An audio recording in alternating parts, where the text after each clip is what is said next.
Ustedes han estado trabajando hoy día en el precongreso de la educación popular, una propuesta popular de lo que, en definitiva, lo que aspira a la ciudadanía, que debería ser una futura política de Estado respecto a la educación pública. ¿En qué han estado hoy día a la mañana y van a seguir en la tarde? Sí, mira. Bueno, como usted igual bien comenta, hoy día se gesta esta instancia del Congreso Regional o Precongreso por la Educación para los Pueblos, que es una instancia política que se gesta desde mayo con el primer encuentro que se realiza en Lusach. En esta instancia convergen, cierto, y confluyen distintos actores sociales que participan de los procesos de enseñanza-aprendizaje, sea estudiantes universitarios, secundarios, centros de formación técnica, institutos profesionales, trabajadores de la educación en su conjunto, por ejemplo el SUTE, ANDEPA, la Asociación Nacional de Padres Apoderados, los trabajadores de ANDIME, del Ministerio de Educación, Acción Docente, Alto Alcimse, el Movimiento Refundación del Colegio de Profesores, etcétera, etcétera. Un cúmulo de organizaciones sociales que hoy en día plantea el primer objetivo, conjugar las distintas propuestas que existen dentro de los actores sociales por la educación, es decir, qué educación queremos el día de mañana en función de concretizar a mediano o largo plazo un futuro proyecto educativo popular. Segundo, también se plantea el objetivo de aunar y conjugar también las distintas demandas de los distintos sectores que participan en función de elaborar un plan de movilización, una plataforma de lucha a mediano o largo plazo, es decir, dejar el conflicto abierto para el próximo año. Perfecto. En ese sentido, y tomando tus palabras, lo conversábamos con el director de Collado TV. Tiempo atrás salieron declaraciones bastante fuertes del siniestro personaje Camilo Escalona, del Partido Socialista, que generaron un rechazo general de la comunidad, por lo menos la comunidad que debatía públicamente esto, y también de sus pares de la concertación en aquel momento. Aparecía como algo reprobable y sin embargo con el tiempo se ha ido develando que Camilo Escalona simplemente dejó trascender lo que las altas cúpulas de la conversación conversaban o defendían, que era su postura era defender el modelo. Son estos mismos cristianos, estos mismos personajes los que están encargados en definitiva de llevar a cabo la reforma. Claro. ¿Hay confianza en que hoy día esta nueva mayoría, esta concertación mutada o esta alianza concertada, porque en definitiva hoy día no se ve mucha diferencia entre lo que es la nueva mayoría o concertación y la alianza? ¿Hay confianza en que esta reforma educacional que ellos plantean pueda acoger de alguna manera las propuestas que ustedes van a hacer o están haciendo ya?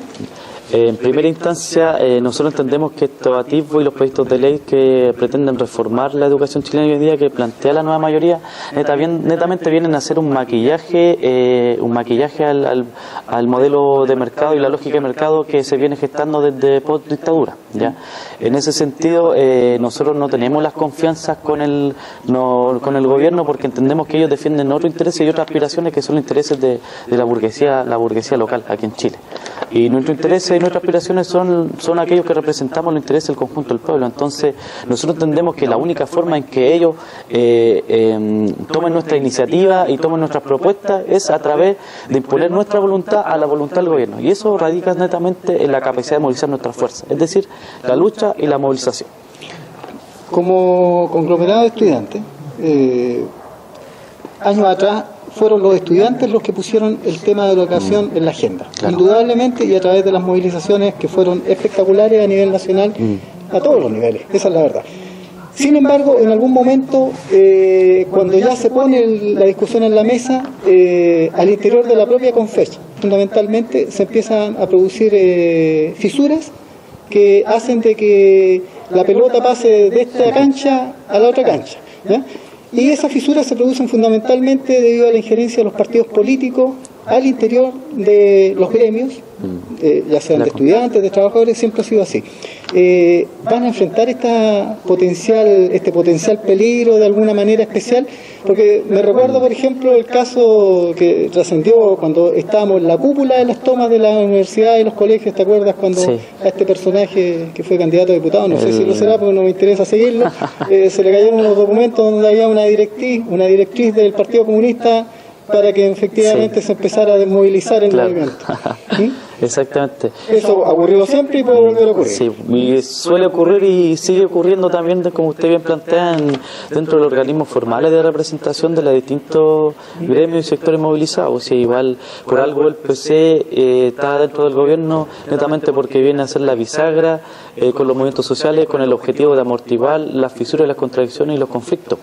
Entonces, nosotros siempre estamos, obviamente, nosotros votamos la lucha ideológica y la batalla de ideas constantemente contra esos sectores que para nosotros, lamentablemente, hoy en día son sectores vacilantes, ambiguos y reformistas porque no están representando los intereses de la gente común en la calle, que es decir, nuestro pueblo. Entonces, nosotros vivimos cotidianamente con esos conflictos dentro de la CONFECH porque existen distintos intereses, distintas aspiraciones, hay distintas fuerzas políticas que intervienen detrás, distintas federaciones con distintos programas federativos. Entonces, el objetivo de este sector, más que nada, de nosotros es conjugar las distintas fuerzas que tenemos como izquierda revolucionaria en función de levantar una alternativa y una tendencia clasista dentro del movimiento estudiantil.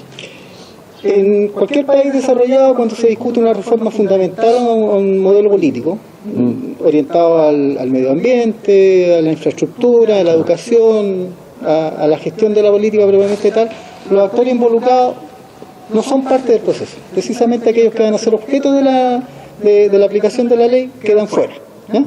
Y se ve, simple y sencillamente se legisla en base a la población beneficiada con el accionar propiamente tal. Aquí en Chile se les invita.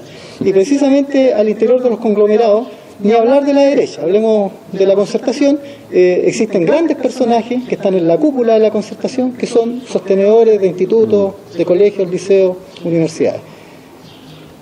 ¿Qué me puedes decir respecto? Bueno, es una lógica natural de estos gobiernos y sobre todo el gobierno de la concertación y actual nueva mayoría de estar inmiscuidos, ¿cierto?, en los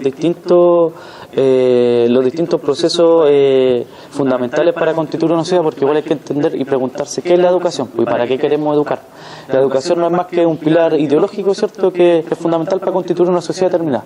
Entonces, lo que pasa hoy en día, nosotros a través de la educación que recibimos en los liceos, en la escuela, etcétera, etcétera, en las universidades, nos inculcan una forma de pensar, una forma de actuar y un tipo de profesional que vamos a ser el día de mañana, que netamente va en función del mercado. Entonces, obviamente, por eso existen bastantes intereses y hoy en día la concertación, como estos mismos políticos históricos, ¿cierto?, que más que nada anquilosados, añejos, caducos, que todavía se mantienen en la política tradicional, no quieren salir porque tienen su interés económico dentro de la educación de mercado. Pues es una cuestión lógica porque la salida pactada de la dictadura le entregó aquello, la administración económica del país en función de mantener el status quo. Ampliando un poco más el tema, me gustaría pedirte tu opinión respecto de algo que es lo más trascendente hoy día, que es la discusión sobre el caso Penta. El caso Penta, que tú sabes que en definitiva está dejando a trasluz lo que es la corrupción en Chile, porque no es otra cosa de lo que se trata, de la corrupción en Chile y cómo esta corrupción es transversal y fundamentalmente pasa a lo que es el sistema político, pasa a lo que es el sistema de gobierno y al sistema legislativo, ¿ya? Dentro de esto, al principio esto revienta manchando lo que son el conglomerado de derecha, pero hoy día primero con Velasco, que estuvo desaparecido un par de semanas, y después ya ahora con la propia Presidente trasciende de que en definitiva cuando se dicen los estudios internacionales que Chile es el país menos corrupto de Latinoamérica, y al decir de la boca de los empresarios, efectivamente es el menos corrupto porque en Chile la corrupción es ley. ¿Qué te parece el tema del caso Penta? Sí. Y entendiendo que los empresarios en definitiva son los que financian a la política en Chile, son los que cobran en definitiva los favores y obviamente que los políticos los devuelven y tienen que legislar respecto de sus intereses. Sí, bueno, el caso Penta es una cuestión que, bueno, quizá hoy en día explota y se materializa a través de los medios de comunicación. Igual, obviamente, si no explotó de forma con anterioridad es porque entendemos también que los medios de comunicación tradicionales, ¿cierto?, estos grandes conglomerados comunicacionales, tienen otros intereses que igual están ligados con los mismos empresarios, en las grandes cadenas nacionales. Bueno, en ese sentido el caso Penta igual es una cuestión lógica que ocurre en el sentido de que la política chilena hoy en día y el sistema político que tenemos, esta democracia restringida que tenemos hoy en día, netamente va en función, ¿cierto?, de amortiguar las contradicciones de clase y en ese sentido siempre va a privilegiar, ¿cierto?, mantener, como bien le plantea, el status quo y va a estar en función de satisfacer los intereses del empresariado local, que obviamente es lacayo del capital transnacional y de los grandes conglomerados, los holding transnacional, el capital financiero. Por ende, hoy en día son ellos los que siempre han financiado esta campaña de los políticos. Entonces, entendiendo de que existe ahí la ligación de que yo te financio tu campaña, pero tú respondí a mis intereses y aspiraciones personales dentro del Congreso o dentro del propio gobierno. Y es una cuestión que ha pasado histórica desde la conformación del Estado chileno hace más de casi 200 años. Entonces, ¿por qué? Eso es lógico también porque tenemos que caracterizar qué es lo que es el Estado y de dónde viene y a quién responde.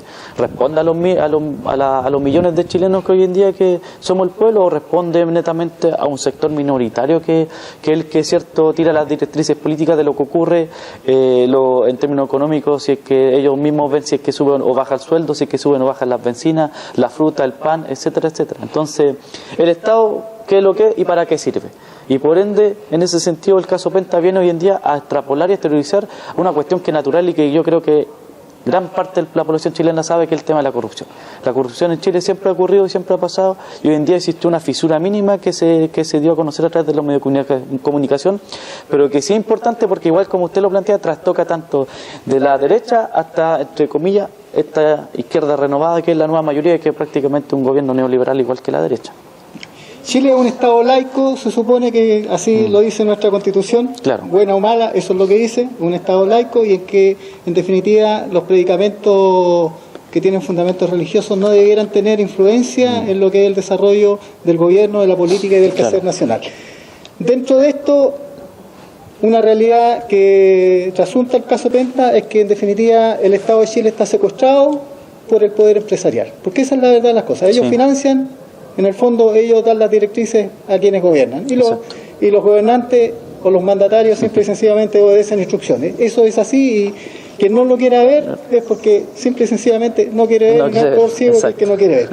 Pero dentro de esto, y ahora llevando esto específicamente a un fundamento importante que debe haber dentro de cualquier política de gobierno, que son los fundamentos éticos y morales, ¿ya? ¿Qué te parece a ti los dichos del señor Aguad, que dice de que aquí no se puede dejar fuera ni tocar el poder empresarial porque ellos actúan básicamente materializando un don de Dios? No sé de qué Dios está hablando, pero... Claro. Bueno, son dichos, parecen... Porque esto, lo importante es que la gente con esta mentalidad medieval es la que en definitiva influye, va a influir indudablemente en lo que es la gestión de una nueva política educacional. Sí, bueno, esos dichos da un concepto clave, son dichos medievales en el sentido de que atribuir características personales a un don divino o a alguna manifestación de exterior, cierto, más que nada que tiene que ver con una cuestión abstracta que algunos pueden tener posición, otras personas no. Es una cuestión, es un argumento muy mediocre en el sentido de que hoy en día netamente defienden sus propios intereses. El tema hoy en día, igual entendemos que la religión y sobre todo, las distintas variaciones y vertientes que tiene y se expresan aquí en Chile tienen harto poder, sobre todo, como usted plantea, moral y ético, en el sentido de conformar qué tipo de sociedad queremos aquí en Chile. Y eso se ve reflejado en todos los términos, en términos laborales, en términos educacionales y sobre todo las políticas que está implementando el gobierno. Aquellos dichos vienen más que nada a ratificar hoy en día que Chile sigue siendo un país ultraconservador, sigue siendo un país casi con valores prácticamente feudales, medievales, y no ha evolucionado dentro de la misma lógica del desarrollo capitalista, en el sentido de que existen otros países, por ejemplo, entre comillas, del primer mundo, existen políticas laicas, existen políticas más permisivas, ¿cierto? Chile no ha logrado dar ese salto cualitativo dentro del sistema capitalista. ¿Por qué? Porque son los sectores anquilosados, estos sectores que se encuentran apernados, añejos, que todavía ni conservadores, colonialistas, que todavía siguen reproduciendo y perpetuando estas lógicas de comportamiento, porque son las lógicas que les convienen y son cuestiones tradicionalistas para ellos. Entonces, ahí está la disputa entre la derecha neoliberal y la derecha conservadora, aquella más moralista y aquella más liberal en términos políticos y económicos. Bueno, y para terminar, y viendo este documento que ustedes han publicado, que es una síntesis bastante buena, ¿a dónde apunta esto? ¿En qué esperan que desemboque este precongreso? Y obviamente qué proyección pretenden dar. Sí, mira, el objetivo del Congreso se lo mencioné en primera instancia.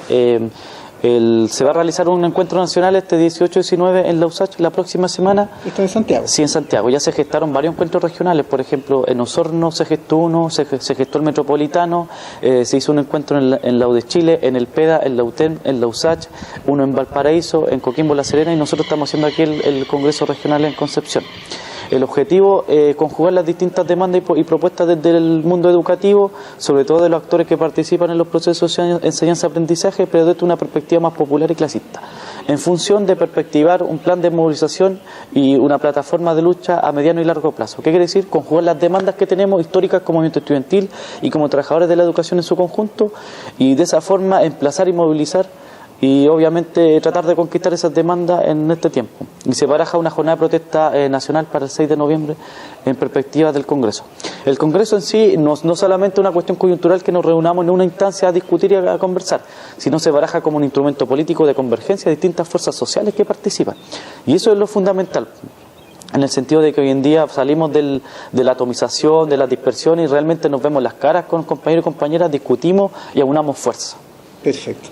Ya está, pues. Muy agradecido. Estamos con Felipe Guari, presidente de la Federación de Estudiantes de la Universidad del Biobío, en el aula magna de este establecimiento, de este prestigiado establecimiento nacional, y en el precongreso que va camino a un congreso nacional para discutir propuestas de la educación desde las bases. ¿Qué nos puedes contar? Bueno, feliz de recibir a la gente. Estamos convocando el sector sur de Chile, este precongreso. Feliz de acoger aquí en la universidad a todos lo que son los pobladores, los actores de la educación, trabajadores y estudiantes, y empezar a trabajar en este precongreso. Estamos desde las 10 de la mañana avanzando. Los chiquillos ahora se encuentran en mesas de trabajo, tocando las diferentes temáticas que tiene estas mesas de trabajo del Congreso. Están trabajando las asociaciones vecinales, actores que son trabajadores de la educación y estudiantes.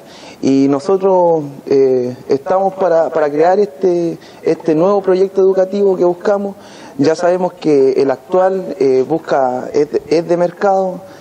Queremos avanzar en pos de una educación gratuita, de calidad, y avanzar a esta demanda que tenemos desde el año 2000, 2006, 2011, y no quedar en nada como lo ha sido la LOCE o la LG. En ese sentido, la Universidad de Biobío periódicamente ha realizado propuestas como esta, en el sentido que se han reunido, ya sea los estudiantes o con más actores sociales, donde han estado preocupados precisamente de hacer propuestas en el ámbito de la educación. Este congreso casi viene a ser como una sistematización de todo este proceso, ¿verdad? Sí, como lo mencionaba, han sido muchos ya los años de movilización. El 2011 nosotros desde acá de la Universidad del Biobío levantamos uno de las primeras propuestas a nivel nacional, y la primera yo creo del Zonal Sur, el levantar una propuesta educativa. Así que esto viene a reafirmar que la universidad y todos estos actores están comprometidos con la educación y buscar lo que queremos. Hoy día en la mañana tengo entendido que hubo una alta concurrencia acá en el aula magna. ¿Cuántas personas más o menos son las que participaron? Inscritos alrededor de 500. La gente está participando, hubo harta concurrencia, alrededor como de 200 personas, y yo creo que se van a ir sumando en el periodo de la tarde. Ha llegado más gente ahora, y esperar que resulte todo bien. Los chiquillos ya están haciendo la sistematización que usted mencionaba y en las mesas de trabajo. Mañana esto continúa, ¿verdad? Sí, mañana continúa en la U de Concepción, así que si el video sale hoy día, llamamos a los actores a que se sigan sumando, los estudiantes en sí, que vayan a participar y a trabajar de estas mesas de discusión. Son 5 los nuevos temas que vienen, así que todo será explicado ahí en el auditorio al lado de Conce. Bueno, vamos a ver el látigo con nuestro director a ver si sale hoy día. Debiera salir hoy día, si es que no se distrae por ahí con algunos problemas que él tiene. Oye, una cosa que no puedo dejar de preguntarte, ya nuestro entrevistado anterior nos señaló algo, pero en el tema de la reforma que se está discutiendo, el gobierno representante del pueblo, ¿no?, porque los empresarios tienen sus abogados para que los representen y los defiendan. Y ya sabemos quiénes son de esos abogados. Debiera el gobierno representar al pueblo, a los más desprotegidos, pero sabemos que no es así. Se está discutiendo una reforma y ¿qué hacen estos malucos? Que llaman precisamente a los empresarios involucrados a que participen y metan las manos en la reforma y la están tijereteando. Todos vimos lo que pasó al principio con la discusión respecto de la selección, en que Monseñor Esati golpeó la mesa y ya el tema, en definitiva, se resbaló para el lado. Pero lo cierto está en que las propuestas que... Y así entendió que necesariamente por venir de las bases que viene es una propuesta legítima y que debiera ser escuchada, ¿ya? Va a tener que enfrentarse con los intereses de quienes gobiernan en Chile, que son los empresarios. ¿De qué manera plantean ustedes que van a hacerse oír por parte del gobierno? Bueno, nosotros... ¿Porque ustedes no van a financiar campañas? ¿Sí? No. Nosotros como estudiante con FECH se llamó a la marcha del 9 de octubre con los actores que participan en este congreso. La idea es que se sometó, los estudiantes queremos cosas concretas y levantadas por los estudiantes y los actores que ya mencionamos en estas mesas de trabajo. Buscamos primero que nada tener el documento, de acá nos vamos y de mañana de la jornada de la de Concepción nos vamos a Santiago a hacer la síntesis de todos los congresos, precongresos regionales, norte, centro y metropolitano y sur, y vamos a sacar la propuesta a nivel nacional, que es lo que nos interesa, y empezar con una agenda ya de bajada de información con el gobierno, ya convocar a la gente a las calles y empezar a hacer presión para que nuestra propuesta sea escuchada. Perfecto. Pero sin embargo, tampoco puedo dejar de preguntarte que el gran problema que han tenido las movilizaciones sociales en este país, de todo orden, cada vez que una movilización social ha logrado remecer conciencia, los empresarios han hecho operar a su quinta columna, que son los partidos políticos. En algún momento, las grandes movilizaciones de la educación de las que fuimos todos testigos, yo me recuerdo alguna vez que salió en las noticias que dio la vuelta al mundo que en Barcelona se habían movilizado 10.000 personas cuando en Santiago eran más de 120.000. Sí. El cuento está en que cuando se alcanzó el pic de las movilizaciones de la educación en el gobierno pasado, me recuerdo que en algún momento empieza la desmovilización precisamente por directrices de los partidos políticos al interior de las organizaciones estudiantiles. Sí. ¿Han hoy día vislumbrado esa posibilidad y cómo la van a enfrentar? Bueno, con respecto a eso, fue lo que nos sucedió el 2006 y el 2011. Se empañó todo el trabajo que a lo mejor se hizo a nivel sur, centro y norte. Nosotros estuvimos alrededor de 7 meses en paro aquí en la Universidad del Biobío, y todas las carreras de Chile y universidades estatales, incluso con apoyo de repente de privadas, estuvimos ejerciendo presión para lograr lo que queríamos. Con respecto a lo que usted me mencionaba del tema ya más político, igual es una presión que siempre existe y nosotros esperamos que estas directrices, cómo vamos a maniobrar esta propuesta, sea de la mejor forma, y creo que no se va a empañar como se ha visto empañados los proyectos educativos que se han levantado en esos años, en esa movilización. Por último, y para terminar, sí, hablando de que siendo un proyecto educativo el tema ético y moral es fundamental, sí, ¿ya? ¿Ustedes van a contar con el apoyo de Dios, así como los empresarios que gobiernan en Chile cuentan con el apoyo de Dios, tal como lo ha dicho el señor Aguad?